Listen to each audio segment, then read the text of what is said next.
Quick demo what I've done with GitLab and Hashi Corp Vault. Basically, the first thing I did was I created a project, and this project that I created is identified by this project ID, and that's important when I set up the JSON Web Token that I'm identifying this project and this project only, and that's really important. It's pretty simple. There's a GitLab YAML file, and the setting is your typical runner, which is just pretty much standard, and I have variables, and the variables that I'm identifying are what the vault address is, which is the same as the server URL, which happens to be a domain that I can control, and that's pretty much all that is to that aspect of it, which is very straightforward. You can see that the CICD pipeline, quite a few of them pass, and it's just really one stage. And all I'm doing in this particular scenario is specifically asking it to log in as a JSON Web, using JSON Web Token into this particular Vault server URL, which is the server URL, and then to echo out the Vault token, which would be this auth client token, which happens to be the JSON Web Token, and then to spit out my password, and it's looking for the key value data KV demo.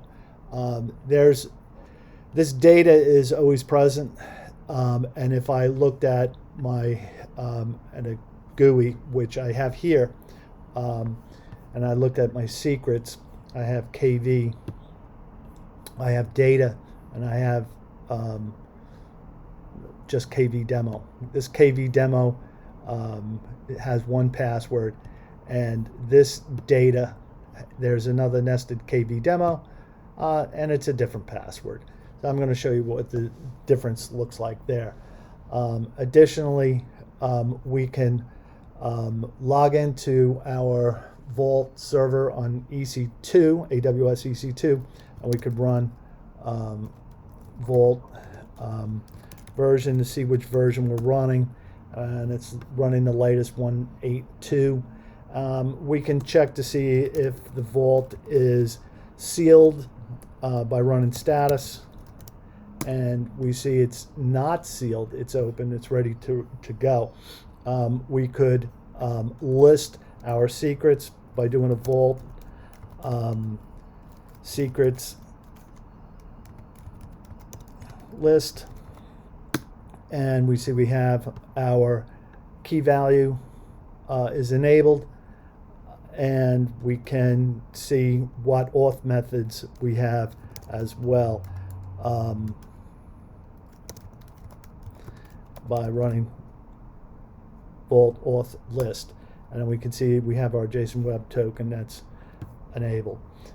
We could also quickly run back and see what our look at the KV demo password, what that might be, and we see this particular one is git demo final, and we ran this KV demo. Now if I run KV data KV demo, we should see a different password, and yes, we do. That's this other one, and that's what I was pointing out before. Let's jump over to how this works in GitLab. So basically, we have KV data. If I append this with it, or actually modify this and create KV data, okay, commit the changes, merge it to dev. Let's merge this over to dev and take a look at what comes back. And if I merge that and I take a look at my pipeline, and give it a second.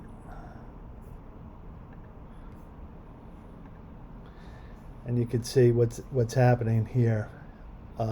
So basically, we're running the latest runner, 14.3, and we're logging in with my JSON Web Token. We're spitting out the token, which is a short time to live token, really quick. And we're spitting out this, echoing this password from our data, which is the get data demo. And if we look at data right here, data, KV demo, these two should be the same. Now, if we actually take a look at KV demo and we make that modification, you should see a different password. And that's what I'm going to point out here. If we come over here and we just look at this password and we commit this guy, you're going to see that here we have the first, not the final, we have the GitLab password.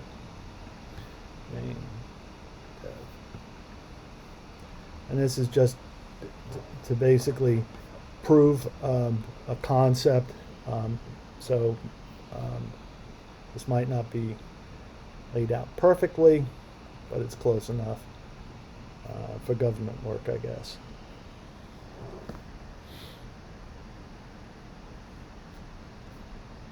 And you can see job succeeded. You can see we have a different vault token, and we have the final password. That's what I mentioned before. And that's pretty much it. I hope you enjoyed watching this as much as I did.